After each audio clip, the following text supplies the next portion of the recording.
Hello, welcome to Sunday's edition of Cracking the Cryptic. Now, I have to confess, I am short of time today.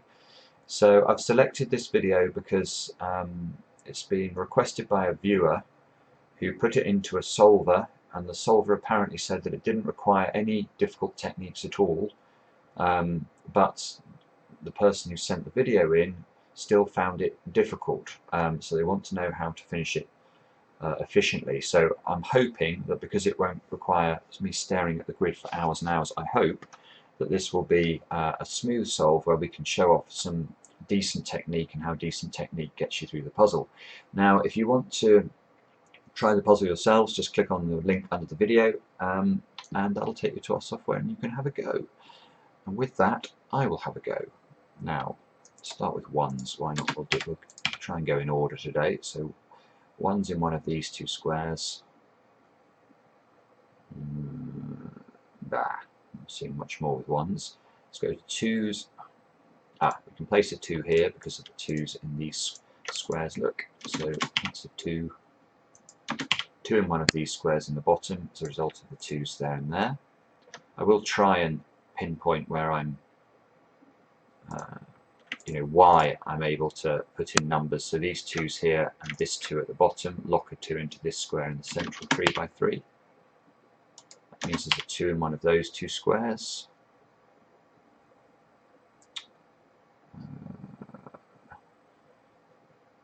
No, okay, there's a 3 in one of those two squares because of those 3's.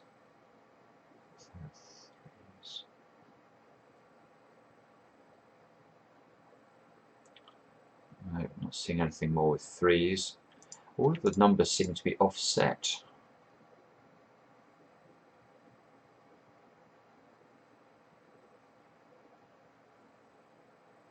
Not seeing much going on with 4's there. You guys might be seeing something, but I'm not at first blush. 5's, there only seems to be one 5 in the grid, so I doubt we're going to make too much progress with that. 6's.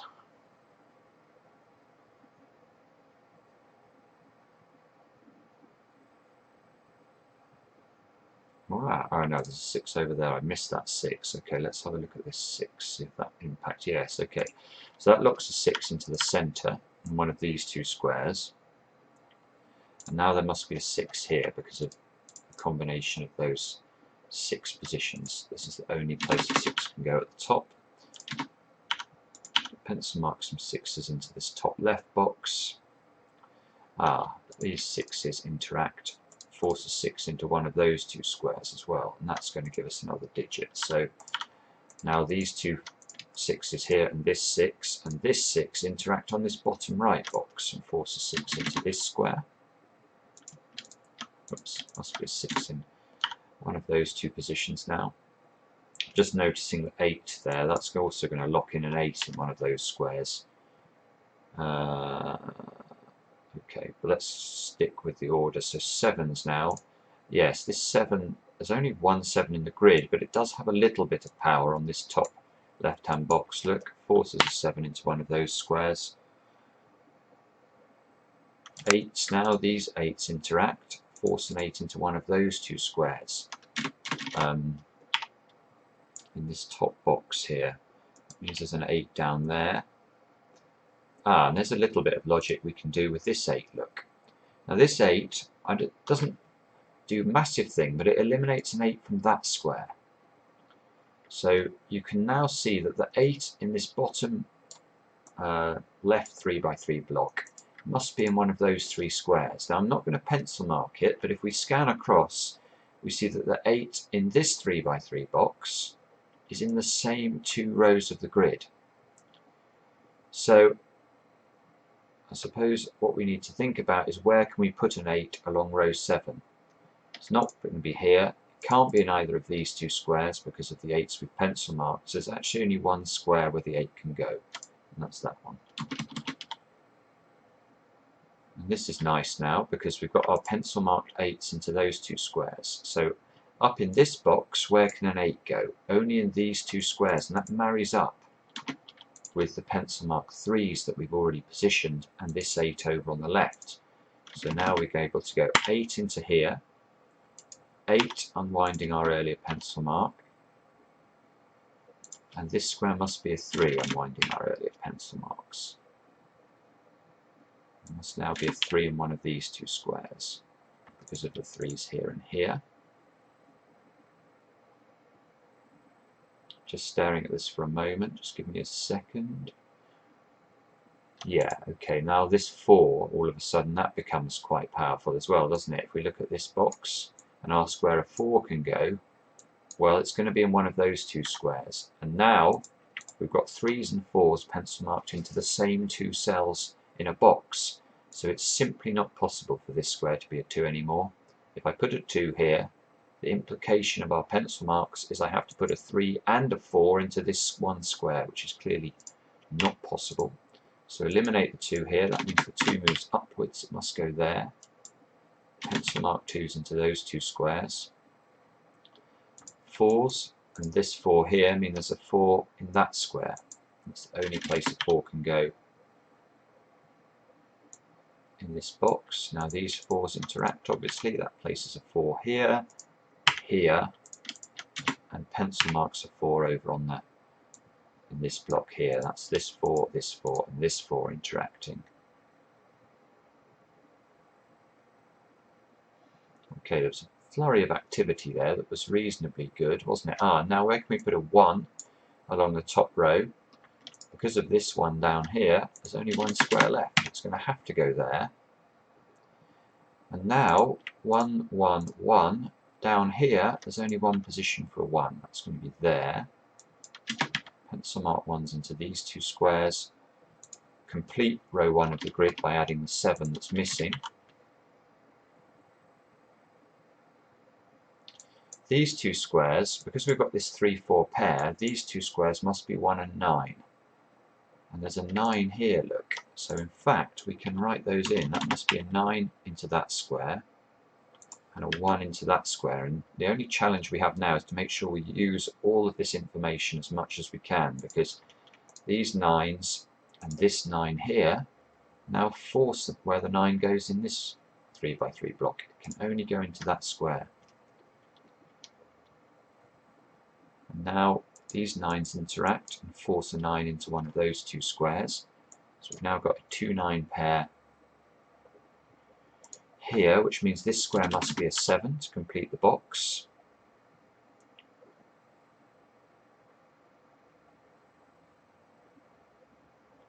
And this 7 means there's a 7 in one of those squares.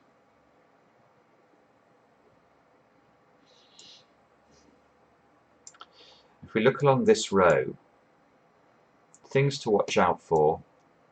We've got 1's pencil mark. So this square, if we've got 1, there's 3 gaps. So if I've managed to pencil mark 1's into these two squares, this square is only a 5 or a 7. And I will pencil mark that in. It's always a good idea to keep track, if you can, and if your solver allows you the opportunity, of squares that can only contain exactly 2 digits. Now, if we look down here, we still need to put, what's it going to be, a 7 into this column. Let's put a 7 in there. Similarly, I'm looking down here now. We need 2, 5 and 9. So this is a 2 or a 5. And this is a 5 or a 9.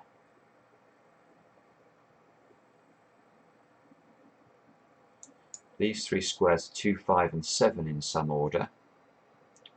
Now you can see therefore that we're able to put a 7 into this square, which I probably should have done before. That's going to give me a 5 here. Must be a 9 in one of these 3 cells now. Let's put that in. And this is a 2, 5 pair.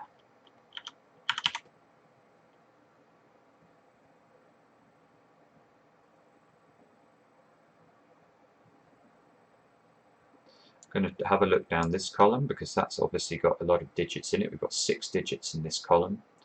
I still need 3, 5 and 8.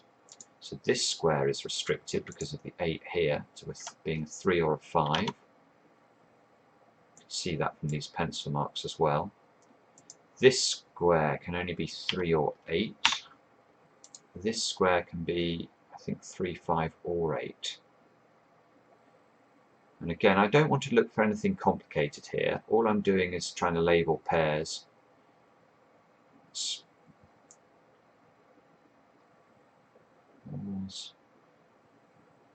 289 here and 289 here. Let's check this column. 1, 3, 4 and 7 missing. So this square can only be a 4 or a 7. This square can only be a 1 or a 7.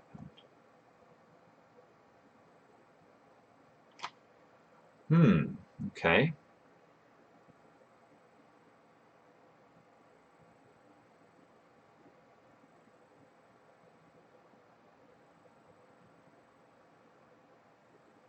So we'll just go through once more. I'm going to go through the digits once more, try and spot whether I've missed anything simple here. So I'm just looking at the 1s now. Now checking the 2s. And the 2s, I think 3s. 3s locked into one of these squares. Ah yes, these 3s here, look, they interact down there. They force a 3 into one of these two squares, which forces a 3 into one of those two squares.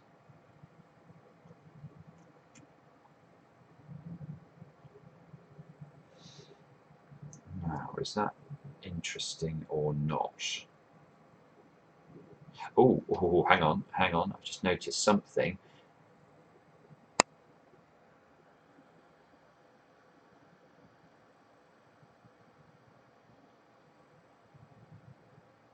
Yeah, okay. Have a look at this column. Have a look at this column. Now, there are 5 open squares in this column. Obviously, we've got 4 digits placed, and we're missing 5 digits. Those digits are 1, 3, 5, 7, and 9. Now, look here. We have a 9, a 1, and a 3. 3 of the odd numbers there. 9, 3, and one of these cells is a 1 here. So these two cells cannot be the numbers 1, 3, and 9. So the 1, 3, and the 9 in this column are in these 3 squares exactly. I don't know, well, and you can see that's going to give me a 3 in this square, because this square can't be a 1 or a 9 because there's already a 1 and a 9 in the box. So that is nice. That gives me a 3.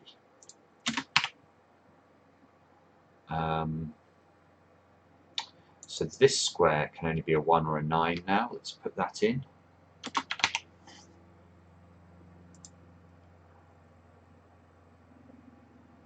So we've got 3s in these 3 squares, so there must be a 3 in one of those 2 positions there.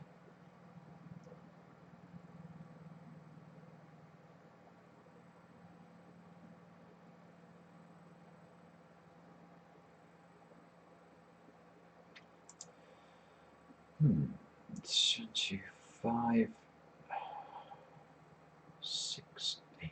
So this is a 5 or an 8. This is a 6 or an 8. This isn't an easy puzzle. This is not an easy puzzle. And I guess if this is 1, 9 here, this must be 5 or 7. Okay, is that going to crack it?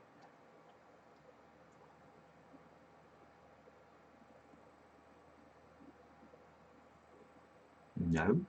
Okay.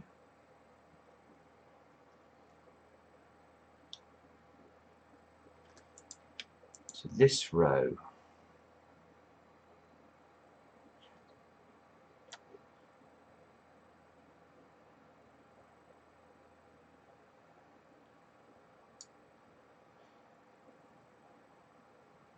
so I'm looking at these squares because I still need to place in this row here, looking at the options for the 2 squares I've pencil marked, I still need to put a 3, a 4 and a 6 into the other 4 positions. Oh, that's evil. Okay, now look. So if we look here and here, there's a 3 and a 4, and here are a 3 and a 4. So actually, there's only 2 of these open 4 cells here that contain a 3 and a 4. This one, where I've already got 3 and a 4 pencil marked, but not pencil marked according to the cell itself. This 3-4 pencil mark is is looking at the whole of the box, but that actually that can only be a 3 and a 4. And the other square is this one. So this can only, now look at that, this can only be a 3 or a 4. Now I've already pencil marked a 6 into this square, so that 6 is now not possible. The 6 must move down to here. And that gives me a 6 up here, unwinding the pencil marks on the right hand side.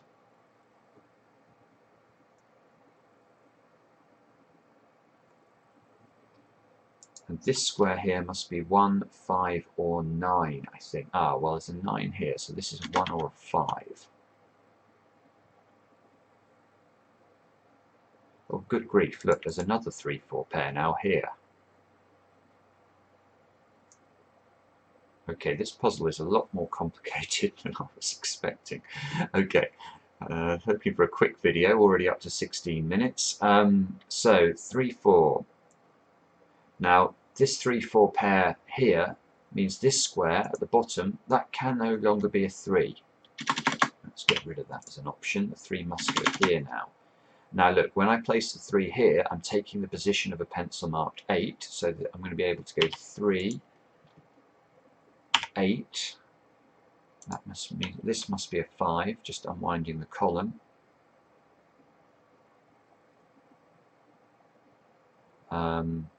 Now, what else can we do with this? These 8s here mean this square is an 8.